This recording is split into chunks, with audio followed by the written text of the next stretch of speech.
ethos is actually in the name, Community Land Trust. Community, people get together, whether it's in a neighbourhood, in an urban environment, or in a rural environment, in a village or a small town, want to do something for their neighbours. Land, well, that is about how do you get access to land to put assets on. The assets we're talking about here are houses, homes, workspace, community facilities, and trust. That's the most important word. Trust is about that you are doing this not to make a profit, but to create an asset which can be held in the community, or the value of that asset in perpetuity. Community land trusts, though, are not a new idea. They're as old as the hills, in the sense that almshouse trusts, cooperatives, philanthropic trusts, trusts set up in the 1920s, they all did the same thing.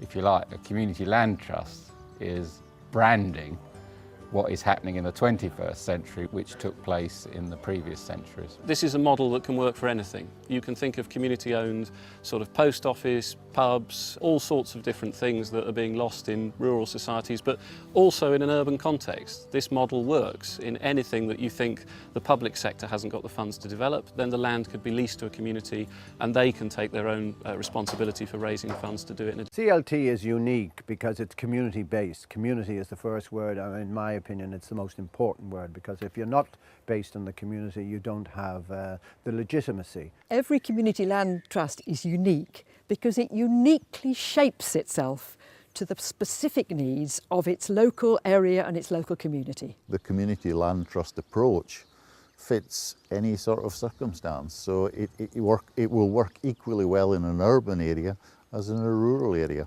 and it'll fit for any particular model. It isn't a single model. It can be tailored to suit. The challenge really now is to show that community land trusts can work in urban areas as well, and they can work at scale. And we're already starting to see that happen.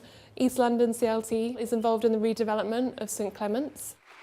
Together we have set an incredible precedent for permanently affordable home ownership. And the next step is the Olympic Park.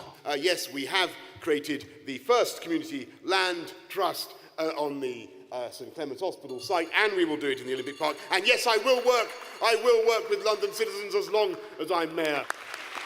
There's a message that once you're bitten by the bug of community-led activity and you show that things can be done, I think the sky's the limit, really. Along the way, we've got involved in resurrecting a pub which had closed and which has really revitalised the village. This scheme is brilliant for keeping all the young people here and keeping them in an area and working in the area, really, and the young families to be brought up in the area again. Now having my own home and building it myself with a garden, when you see it in weather like this, it's unreal.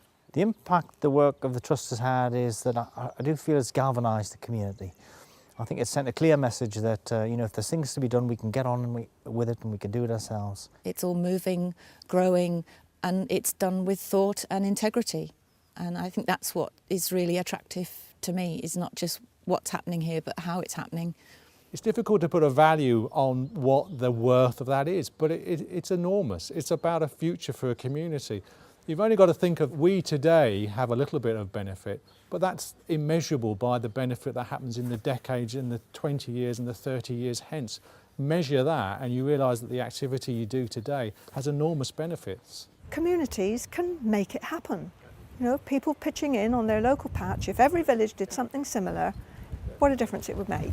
I think there's a great opportunity for community land trusts in England.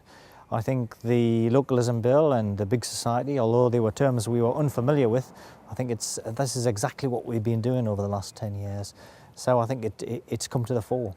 And I think that what we've done is perfectly replicable, and I think the mood is there.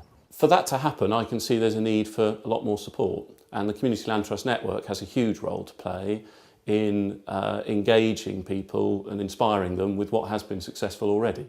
We support community land trusts by providing them with the right resources and tools to be able to take their projects through to fruition, but also through the CLT Fund and the Technical Assistance Fund grants, as well as through the peer-to-peer learning programme. We're able to ensure that communities get the support that they need throughout the journey of setting up and running community land trusts, and so that they can then deliver really successful projects and homes on the ground. I would say to any group that's out there looking to start a CLT, get on with it. I think when I look back at what's happened here, I think, you know, we sat there thinking there's a risk involved in this, but we took those risks, and I think it's paid off.